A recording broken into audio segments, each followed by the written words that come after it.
একটা সময় ছিল যখন শুক্রবার মানেই ছিল মনের কথা। পারুল, বাউল আর শাঁড়ির সঙ্গে শিল্পী ভাইয়ের সেই কথোপকথন শুধু বিনোদন ছিল না, শিখিয়েছিল মানবিকতা, মূল্যবোধ ও জীবনের ছোট ছোট শিক্ষা। এখনকার এই সময়ের বিনোদনের ধরন বদলে গেলেও এক প্রজন্মের আবেগ হয়ে এখনো রয়ে গেছে মনের কথা। আর যার হাত ধরে তৈরি হয়েছে মনের কথা, তিনি বরেণ্য সংস্কৃতিবিদ ও চিত্রশিল্পী মোস্তফা মনোয়ার।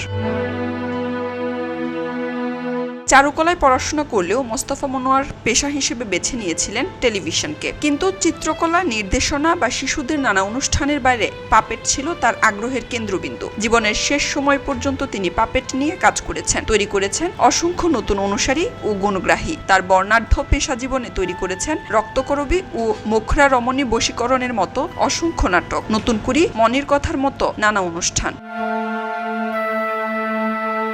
কবি গোলাম মোস্তফা ও জমিলা খাতুনের সন্তান মোস্তফা মনোয়ার 1935 সালে 1 সেপ্টেম্বর মাগুরা জেলার নাকল গ্রামে জন্মগ্রহণ করেন। নারায়ণগঞ্জ গভর্নমেন্ট স্কুল থেকে মাধ্যমিক পাশ করার পর কলকাতা স্কটিশ চার্চ কলেজে বিজ্ঞান বিভাগে ভর্তি হলেও পরে নিজের আগ্রহের টানে কলকাতা সরকারি চারু ও কারুকলা মহাবিদ্যালয়ে ভর্তি হন। 1959 সালে সেখান থেকে চারুকলায় প্রথম শ্রেণীতে প্রথম স্থান অর্জন করেন।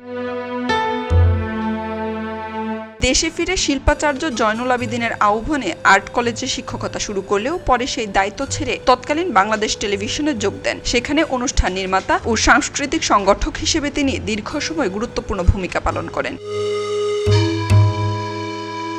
আজ ঢাকার স্কয়ার হাসপাতালে চিকিৎসাধীন অবস্থায় শেষ নিঃশ্বাস ত্যাগ করেছেন 21 পদকপ্রাপ্ত এই বরেণ্য চিত্রশিল্পী।